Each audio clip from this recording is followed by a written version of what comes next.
Salam alaikum wa rahmatullahi wa barakatuh. Aujourd'hui, on va continuer de parler ensemble de la rencontre entre le prophète sallallahu alayhi wa sallam et Waraqa ibn Nawfal tout de suite après la première révélation. مولاي صل وسلم دائما أبدا على حبيبك خير الخلق كلهم. Salam alaikum wa rahmatullah. Alors, on va terminer aujourd'hui le hadith qui parle de la première révélation qui a eu lieu dans la grotte de Hira. Et on a vu que le prophète sallallahu alayhi wa sallam était ensuite rentré chez lui et avait dit à son épouse « Couvre-moi, couvre-moi ». Et on a vu aussi ensemble comment son épouse Khadija bint Khuwaylid l'a rassuré le prophète Mohammed sallallahu alayhi wa sallam. On a vu ensuite qu'elle l'avait amené chez son cousin qui s'appelle donc Waraqa ibn Nawfal et qui était nazaréen. Donc, quelle est la suite du hadith? On va l'étudier ensemble aujourd'hui. Khadija, donc je lis sans tarder, dit à Waraqa: Ô mon cousin, écoute ce que va te dire le fils de ton frère. Tout d'abord, arrêtons-nous sur cette expression, le fils de ton frère. Qu'est-ce que cela signifie? Ibn Hajar dit qu'il y a trois hypothèses possibles. Peut-être qu'il veut dire ici qu'ils ont un ascendant commun, Waraqa ibn Nawfal et Mohammed le fils de Abdullah. Cet ascendant commun pourrait être le célèbre Qusay. Qusay qui était le cinquième ascendant du prophète Mohammed sallallahu alayhi wa sallam et qui a transformé la ville de la Mecque en cité. C'est-à-dire qu'avant Qusay, il y avait des tentes autour de la Kaaba, et c'est lui, avec ses enfants, qui va construire des maisons en briques, qui va aussi construire la maison de l'Assemblée, Dar al-Nadwa, où on a les chefs de clans qui vont se réunir par la suite, et il va aussi mettre en place avec ses enfants, dont Abd al-Manaf, les voyages d'été et d'hiver, Rihlat al-Shita'i wa Sayf, dont Allah subhanahu wa ta'ala parle dans la sourate Quraysh, entre donc la Syrie et le Yémen.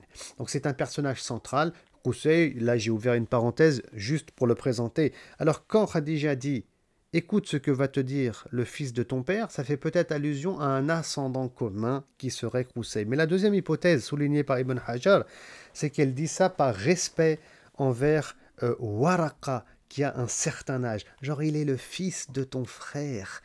Voilà, donc c'est une formule de respect envers cette personne en plus qui est âgée et devenue aveugle comme on a pu le voir et le constater dans notre précédente vidéo. La troisième hypothèse, c'est parce qu'il y a de la proximité familiale. Donc c'est ça qui serait inclus dans cette formule-là, le fils de ton père. Effectivement, car il est marié, Mohammed aussi, sallallahu alayhi wa sallam, à Khadija. Khadija qui est la cousine de Waraqa. En tout cas, ces trois hypothèses peuvent être portées dans la formule le fils de ton père. Je continue la lecture. Ô fils de mon frère, répondit Waraqa. De quoi s'agit-il? L'envoyé de Dieu, sallallahu alayhi wa sallam, raconta ce qu'il avait vu, c'est-à-dire dans la grotte de Hira.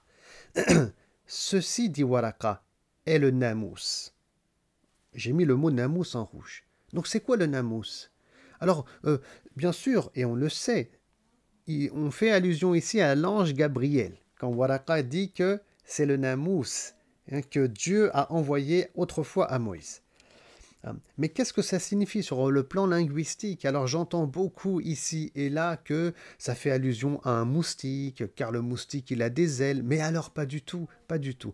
Ici Ibn Hajar al-Asqalani dans Fath al-Bari revient sur son sens étymologique classique et connu d'ailleurs. Le namous, c'est celui qui porte un secret en fait. C'est celui qui est sahib as-sir, qui porte un secret.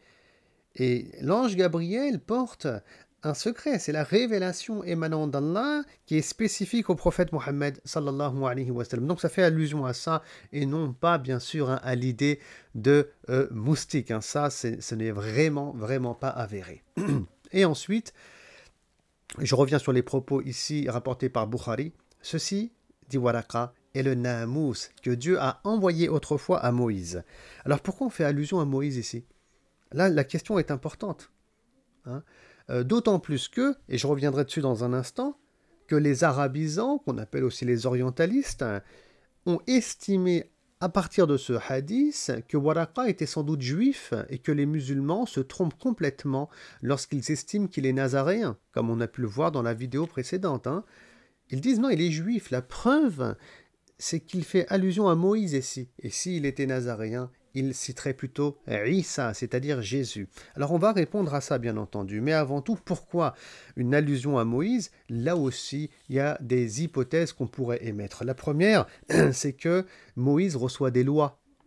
Des lois. Et le prophète aussi, Mohammed sallallahu alayhi wa sallam, va recevoir des lois, mais ça sera surtout, bien entendu, dans la période dite médinoise, mais pas à la Mecque. Mais le deuxième point qui est beaucoup plus important à mon sens, c'est que Moïse va faire face à Pharaon.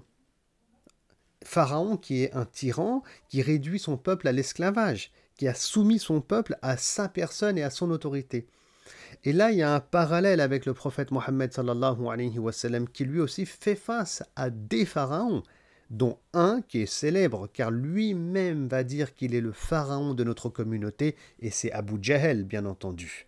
Donc il est lui aussi, Mohammed, face à une tyrannie et à des tyrans qui ont soumis un peuple qui est les Qurayshites, mais aussi les Arabes de manière générale, donc à leur système très oligarchique en réalité, où il y a des notables qui ont la main mise sur tout. Ils s'accaparent les biens des plus faibles, les biens des démunis, aussi le droit d'héritage des femmes. Donc il y a beaucoup d'injustice à cette époque-là venant d'Abu Jahl et des notables de la Mecque auxquels il fera face, le prophète sallallahu alayhi wa sallam, comme Moïse. Alors je reviendrai sur ces détails dans un instant. Et puis le troisième point aussi, c'est que Moïse fait l'unanimité, hein, c'est-à-dire les juifs et les chrétiens, tout le monde a foi en Moïse. Quant à Jésus, il semblerait qu'il y a un débat. Ibn Hajar en tout cas le souligne, ce débat existe dans le contexte dans lequel écrit Ibn Hajar. Là par contre il n'y a pas d'ambiguïté, hein. Il dit que pour les juifs par exemple, donc ils ont foi en Moïse, mais la foi en Jésus, vraiment elle est discutée chez eux. Donc c'est pas un sujet avéré chez eux que la présence de Isa, de Jésus et sa prophétie. Donc il ne s'étale pas dessus, mais il le dit quand même clairement Ibn Hajar dans ses écrits. Donc cette doctrine est présente à son époque. Voilà donc les trois hypothèses qui font que c'est Moïse qui est cité et pas quelqu'un d'autre, hein. Mais attention, et là j'attire votre attention, vous qui m'écoutez, dans un autre ouvrage de Abu Nu'aym, dans son écrit qui s'appelle Dala'il an-Nubuwwa, il dit que Khadija était venue voir Waraqa seule avant ce rendez-vous-là. Seule. Et le hadith ici, il est Hassan, donc on le prend en compte et en considération dans notre pensée. Hein, c'est juste en dessous du hadith sahih dit authentique. Et quand Khadija a rencontré Waraqa pour la première fois, par rapport à cette question-là, Waraqa lui a dit « Ah, c'est le Namous qui est venu à Isa, à Jésus. » Donc il en a fait allusion quand il était seul face à elle. Donc il pouvait citer aussi bien Isa que Moïse. Donc il faut avoir, encore une fois, une vue d'ensemble, hein, pour bien apprécier la situation et tirer de bonnes conclusions. Et donc, du fait qu'il cite Isa dans une autre version, et ici, donc, c'est plutôt Moussa, c'est-à-dire Moïse, hein, n'est pas contradictoire en réalité, car lui croit dans ces deux prophètes, hein, c'est-à-dire Waraqa ibn Nawfal. Donc, il n'y a pas d'indice sérieux en vérité qui nous amène à constater que Waraqa est juif. Non, vraiment pas, selon les sources musulmanes, hein, mais vraiment tout va dans ce sens-là, qu'il était bien nazaréen, Waraqa ibn Nawfal. Alors pour continuer, qu'est-ce qu'il est dit ensuite? Plus à Dieu que je fusse jeune en ce moment. Donc c'est amusant ici que je fusse jeune, c'est le mot jaza qui est utilisé et c'est le petit d'une bête. Donc c'est une belle expression qui signifie si j'étais vraiment encore très jeune, en âge de grandir, dans mon adolescence, pour que je puisse être à tes côtés. Comme il est marqué ici, je lis. Plus à Dieu que je fusse jeune en ce moment. Ah, que je voudrais être encore vivant à l'époque où tes concitoyens te banniront. Et là, le prophète, il dit, ils me chasseront donc, s'écria l'envoyé de Dieu. Donc il est étonné. Pourquoi il est étonné? Il ne comprend pas. Mohammed sallallahu alayhi wa sallam, comme on l'a vu dans la première partie du hadith, avec le témoignage de Khadija bint Khuwaylid, c'est quelqu'un qui est proche des faibles. C'est quelqu'un qui est aimable, le prophète sallallahu alayhi wa sallam, qui respecte son voisinage, qui ne ment pas, qui est intègre, qui est honnête. On l'appelle Al-Amin, le digne de confiance. Il ne comprend pas pourquoi on va le chasser. Alors bien entendu, il sera chassé. Pourquoi? Car son message va déranger. Il vient avec une guidée pour réorienter les individus vers Dieu, certes, mais aussi vers plus de justice, plus d'équité, vers des valeurs humaines, universelles, et il veut même amener ces valeurs vers l'excellence, le prophète sallallahu alayhi wa sallam, et on le rappelle ici, il a dit « Bu'istu li utammima makarim al-akhlaq » j'ai été envoyé pour parfaire ces vertus humaines, les parfaire, les amener au niveau de l'excellence.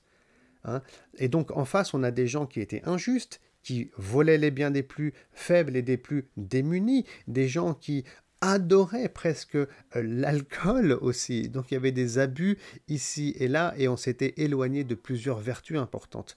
Maintenant, le prophète sallallahu alayhi wa sallam, écoutez bien, c'est important, il va apporter un équilibre et il va apporter de la justice. Et donc il va chambouler les valeurs qui existent. Ça va déranger. Alors, ça serait une erreur de penser que ce qui dérange, si vous voulez, c'est le fait qu'il invite à adorer un Dieu unique. Alors c'est vrai quelque part, mais il y a un problème plus profond que ça. C'est que les idolâtres de l'époque, ils adorent certes 360 statues, mais ils savent qu'au-dessus de ces statues, il y a un Dieu unique. Ils le savent très très bien. Ces statues-là ne sont que des intermédiaires qu'ils ont posés pour gagner de l'argent et gagner aussi en pouvoir à travers elles. Vous savez, les experts disent qu'il y a 360 statues à la Mecque et que cela veut dire sûrement qu'il y a 360 tribus dans la péninsule arabique. Et donc, toutes ces tribus viennent pour adorer leur Dieu pendant la saison du pèlerinage. Et donc là, il y avait des grands marchés, comme le marché de Oukaz. Donc, les Mécois s'enrichissaient grâce au culte des idoles. Mais ils savaient qu'il y avait un Dieu unique. La preuve d'ailleurs, c'est que le père du prophète lui-même s'appelait Abdallah, comme tout le monde le sait, le serviteur de Allah. Ils savent que Allah, il existe, mais ils ne veulent plus lui parler. Ils l'ont éloigné de leur politique, de leur vie.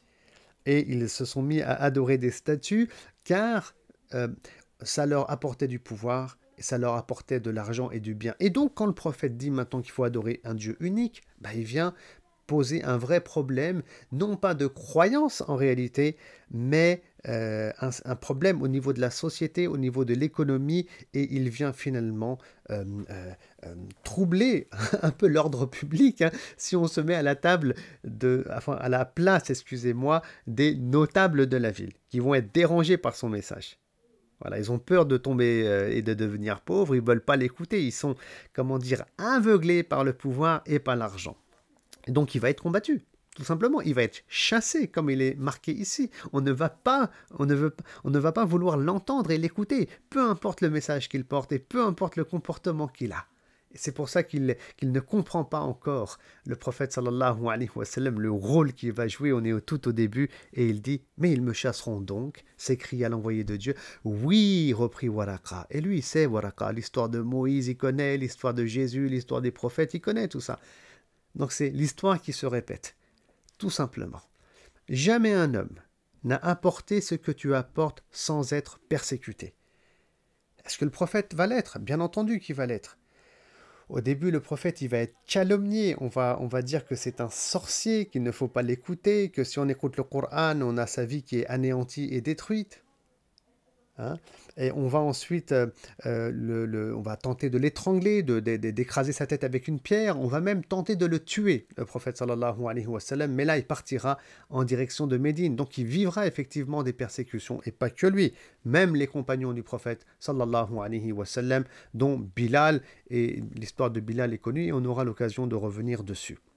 Et donc, oui, ils seront persécutés, les croyants. Et en réalité, tous les gens de bien qui veulent importer la rahma, la justice autour d'eux, à travers les actions qu'ils mènent dans la société où ils évoluent, très souvent, ils se retrouvent avec des gens qui sont au pouvoir ou bien qui ont beaucoup d'argent et qui vont vouloir parfois défendre des intérêts. Hein. Ça, c'est aussi malheureusement fréquent. C'est l'histoire qui se répète encore et encore, donc l'histoire de l'être humain. Et quand on veut le bien, alors on se fait toujours calomnier et on est persécuté et on est attaqué. Ça peut être physiquement, ça peut être moralement. C'est vraiment l'histoire qui se répète. D'ailleurs, si on comprend ce système qui est très coranique en réalité et qu'on retrouve aussi à travers la biographie du prophète sallallahu alayhi wa sallam, eh bien, écoutez, on peut mieux aussi comprendre l'actualité nationale et même internationale, bien entendu, car c'est l'histoire qui se répète. Dieu, Shaitan, les êtres humains, ils n'ont pas changé. C'est comment dire, les mêmes scénarios que les temps passés, sauf que les acteurs, bien entendu, ont changé. Je continue ici la lecture. Si je vis encore ce jour-là, dit Waraka, je t'aiderai de toutes mes forces. Après cela, Waraka ne tarda pas à mourir. Alors, ne tarda pas à mourir.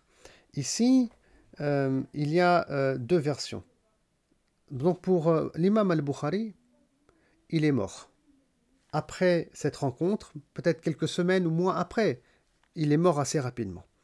Mais chez Ibn Hisham, dans sa sira, il est marqué qu'un jour, Waraka était en train de marcher à la Mecque et il est passé à côté de Bilal, radiyallahu ta'ala anhu, qui était torturé et persécuté. Bon. Alors là, par contre, ça a lieu quelques années après quand même. Hein. Alors comment on fait? Est-ce qu'on peut concilier ces événements? Ces deux éléments-là, la version de Ibn Hisham et le hadith de Bukhari? Alors Ibn Hajar, il dit, si on ne peut pas, moi j'opte pour la version de Bukhari. C'est ce qu'il dit Ibn Hajar al-Asqalani.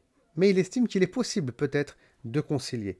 C'est-à-dire qu'il a sans doute peut-être vécu plus longtemps, à un point où il a vu les musulmans persécutés, mais il n'a jamais pu rien faire, ni rien dire, car il était beaucoup trop âgé, et en plus il était devenu aveugle, donc vraiment comme il a joué aucun autre rôle auprès du messager de Dieu, c'est comme si finalement il était mort quelque temps après, quoi. Donc on ne va pas s'attarder sur lui, et c'est peut-être ça que sous-entend ici ce que rapporte Bukhari lorsqu'il dit « Après cela, Waraka ne tarda pas à mourir », sans qu'il apporte de précision, est-ce que c'est dans 3 ans ou dans 3 mois, de toute façon c'est quelque part pareil.